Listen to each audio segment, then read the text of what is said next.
Hey, thanks for tuning in. In this video, I'm going to talk about medicine, the commands, and having no choice. So first off, I am not a doctor. I am not a medical professional. This is not medical advice. I'm simply sharing some of my experiences, some rumors that I have heard, and also suggesting some questions that you can ask an actual medical professional, which I am not. In the Torah, in general, there are no commands that prohibit taking medicine. However, there is something that could come up with taking pills and taking medicine through the mouth, which is things that we are not supposed to eat. Now, obviously, we know about issues of clean and unclean, and this could also extend into things like beef tallow. We are prohibited in Leviticus 7:25, among other verses, from eating the tallow of beasts, including clean beasts, the beasts that are being offered. And so this could be beef tallow, and this might arise with medicine because a lot of medicine contains magnesium stearate.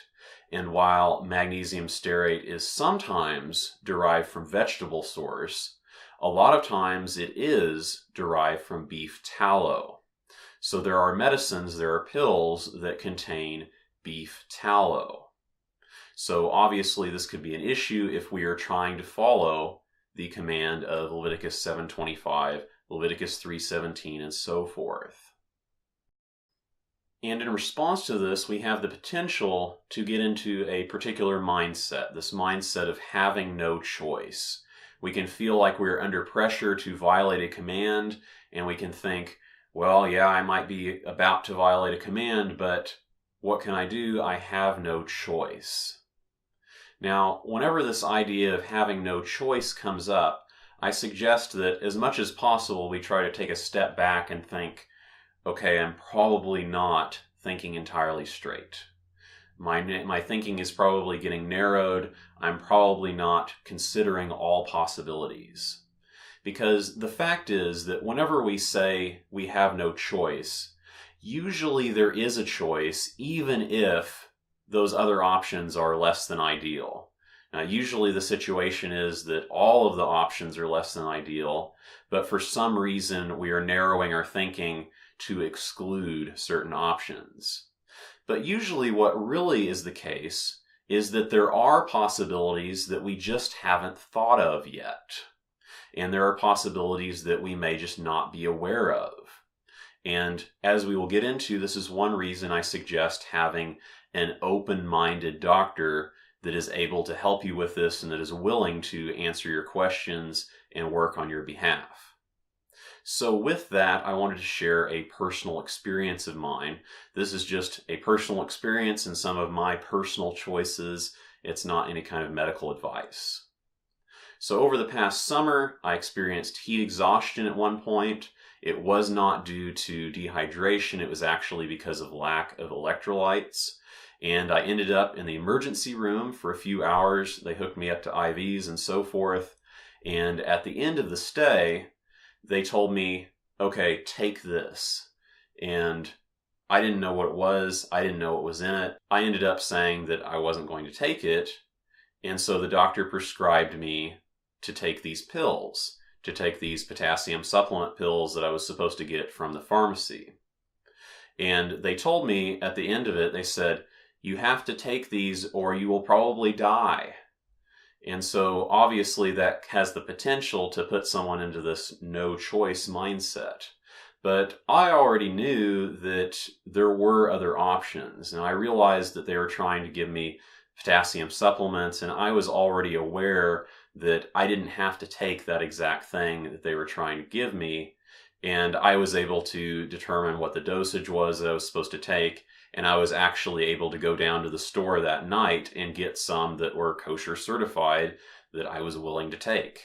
And so I didn't have to take the exact thing that they told me to take because the point was I was supposed to take the potassium, and since that is a readily available supplement, it was something that I could get in an acceptable form that I wouldn't have to worry about. So once again, this is not medical advice, but it's just to demonstrate that we can kind of get pushed into these situations and be told that we have no choice, when in reality, there could be other choices that we're just not aware of. Now, the problem is that with that situation, we're dealing with minerals, we're dealing with supplements that are readily available. There may be situations where we're talking about actual drugs that you can't just go find an alternative for. And this is yet again a reason to have an open-minded doctor, because they might be able to advise you of alternatives. And not all medicine has to be taken in pill form. There are possibilities for alternative forms, like some medicine is taken through injections. Some can be taken topically, applied as an ointment, compounded into such a thing. Or some can be compounded into a suppository and taken rectally instead. All of those options, they do not involve eating it. They're being taken in some other way.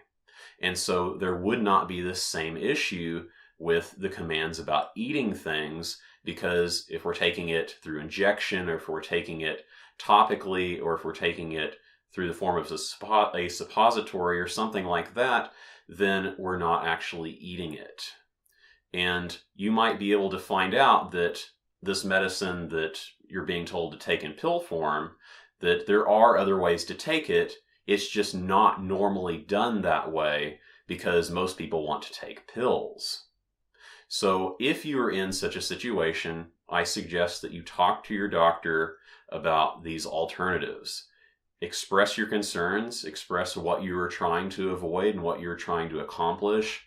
Ask if there are other ways to take it, or other medicines that can be substituted for it. And ask about, can this be taken as an injection? Can it be taken as a suppository, or so forth? Can it be compounded into one of those forms? And if this is something that we are aware of and that we know maybe there is something that we can ask about for that, it puts us in a lot different situation than if we're in there and they're telling us you have no choice, take this or die. Obviously, we're not going to realize that there may be other possibilities, and the doctor may not be thinking of other possibilities either without being asked for it. So these are some things I wanted to share, that we want to be aware of things like the tallow, things like beef tallow, that we are prohibited from eating it. It's not just that we're prohibited from eating unclean animals. We are also prohibited from eating the blood and eating the tallow of clean beasts, and also the blood of clean birds. And this mentality of having no choice, that we can get into it and it really narrows our thinking. It prevents us from thinking clearly. So as much as possible, try to get out of that mindset if you ever find yourself kind of delving into it, and think there are probably possibilities that I'm just not aware of yet. And find a competent, open-minded doctor that you can ask these questions from. Ask about alternative methods of administration, things like injections, things like suppositories, and get medical advice from an actual medical professional. And I would suggest also, kind of as a warning, that beware just trying to DIY it, because some things are really critical as far as the dose, and taking something in an alternative way, it may be absorbed in a different way. And so that could have potentially lethal results if you make a mistake. So make sure that you're actually seeking out medical advice. And once again, I'm not a doctor. This is not medical advice, just some ideas on something you might ask your doctor. Thanks for watching, and remember the commands. Shalom.